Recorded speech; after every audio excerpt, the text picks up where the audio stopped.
What's going on, guys? It's week 14 and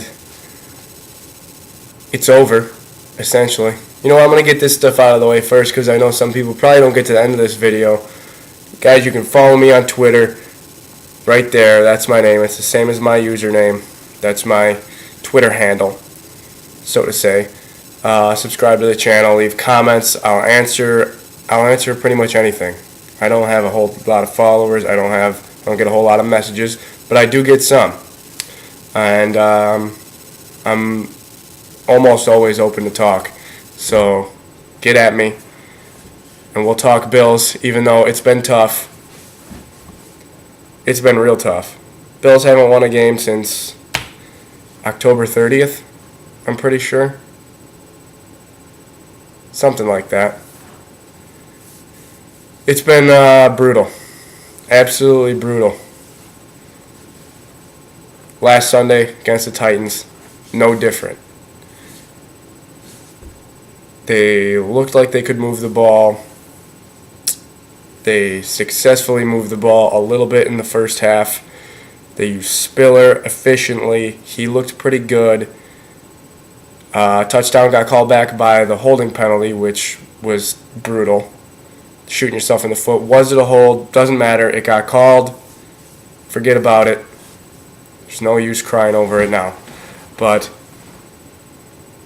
the second half was just so completely different.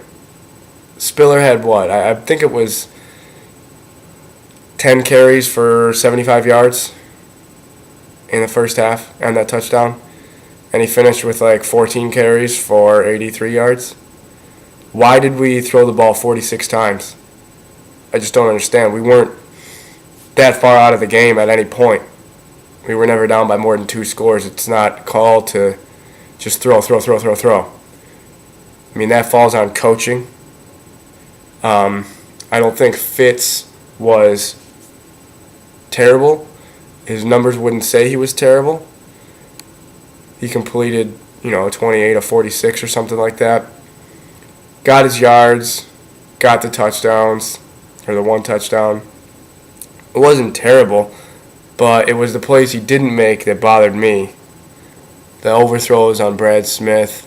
The Chandler fumble's not his fault, but it still sucks.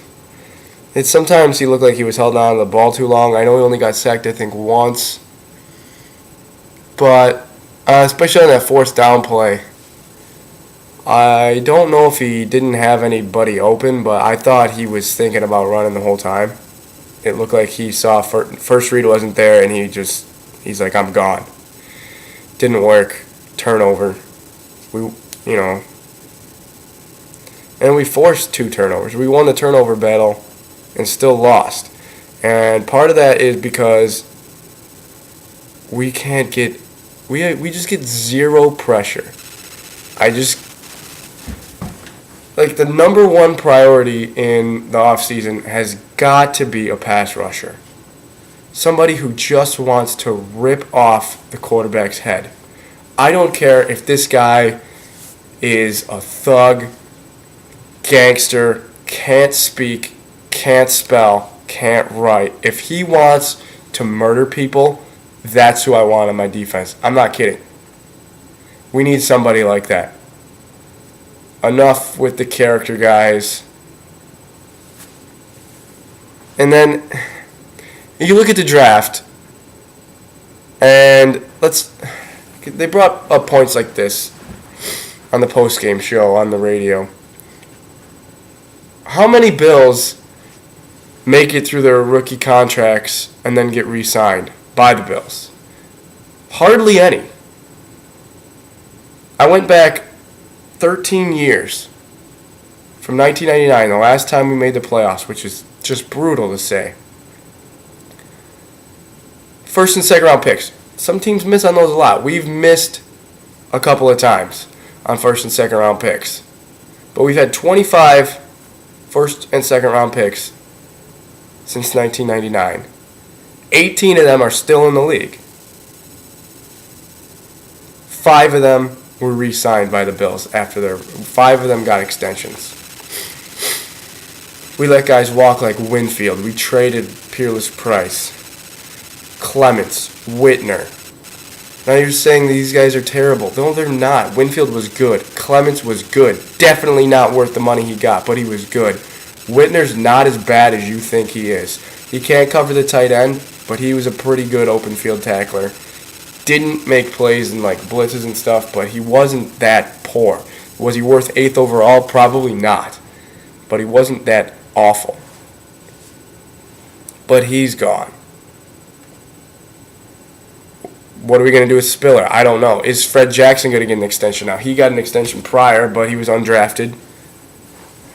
McGee got an extension, but he was a 4th-round pick. And these are all coming at reasonable prices. And now, like, who are they going to throw the money at? They threw money at Fitz. That's fine. What are they going to do with Johnson? It's like these playmakers are coming up, and then they just let them walk. It's like they're content because they have these new guys that are coming in. They're stuck in neutral is what they are. There's no way for them to get any better if they just keep bringing in these guys, these undrafted free agents or these late round picks that are, capable of progressing and looking better, and they do that, and then they let them walk because they don't want to pay them. They just find the next guy who's going to do it. They do the same thing in the draft. Why do you think we've drafted Clements, or Winfield, Clements, McKelvin? Because they let these guys walk. Why do we need 3 running backs? We don't. We signed that loser that plays for the Broncos now. Or we drafted him. We drafted Lynch. We drafted Spiller. All the while we had Fred Jackson. But you're just letting these guys go. You let that loser go to, or you traded them to Baltimore. You replace him with Marshawn. Marshawn, you trade. And you go with Lynch, or you go with Jackson. But you draft Spiller. It's like you keep drafting the replacements. It's ridiculous. You're not addressing any needs. You're not addressing any needs elsewhere. You're just replacing the same position over and over again. And usually it's been corner and running back as of late. We're finally, maybe starting to get some guys in there. It's only year 2 with this Daily Knicks thing, so we'll see how it goes. But they missed, their 2010 draft was not very good. Spiller might work out. Troop is approaching bust status. I mean, we'll see. Carrington looks like he might be able to contribute, as does Moats, Batten, at some point. 2011 looks okay so far, but what are you getting? Like, Darius looks like a good player. I'm going to admit that, but he's the only top 5 pick that hasn't made a significant impact yet. You look at Cam Newton. You look at Von Miller. You look at A.J. Green. You look at Patrick Peterson. These guys are making highlight reel plays every week. They're on NFL primetime every week. Darius hasn't been yet. I still think he's a good player, but just wish we were getting that kind of production. Anyway, that's like my rant about the organization, the front office, etc. Let me know if you agree. Let's get on to the opponent this week, the San Diego Chargers. Go Chargers, go. We got another team. They're 5-7. Just broke their 6-game losing streak against Jacksonville. San Diego's the kind of team that has all the talent in the world. Just terrible coach. Norv Turner, I'm telling you, is the worst coach in football. The guy just has no clue. And then they get to the playoffs and they blow it. I like Phillip Rivers. I like the fire and energy and sort of, villain attitude he plays with. I think that's awesome. But I don't think the Chargers are going to win anything under Norv Turner. They got some playmakers on defense like Sean Phillips, Antoine Cason's pretty good, Eric Weddle. They got playmakers on offense. They lost their burst in Darren Sproles, but Matthews and Tolbert are a nice 1-2 punch. Vincent Jackson, you never know when he's going to show up, and he'll probably show up this week because the Bills can't stop anybody. and Gates. Oh boy. Needless to say, I don't think it looks good for the Bills this weekend on the road, on the West Coast, playing against a team that finally got a win, a team that's actually only 2 games out of their divisional lead. We're 2 games out of the wild card, but it's not happening. Don't listen to any playoff scenarios. If we get to week 16 and there is one, week 17, we'll talk. But for now, forget about it. Just go out there and I'm shut up with the let's lose to get a better draft pick. That's the fan outlook. But if you're on that team, you don't go on that field to lose a game. You just don't do that. And I hate that attitude. Forget a better draft pick. We're going to get what we get. Just play the game. You play to win the game. If I can do that for a minute. You don't play just to play it.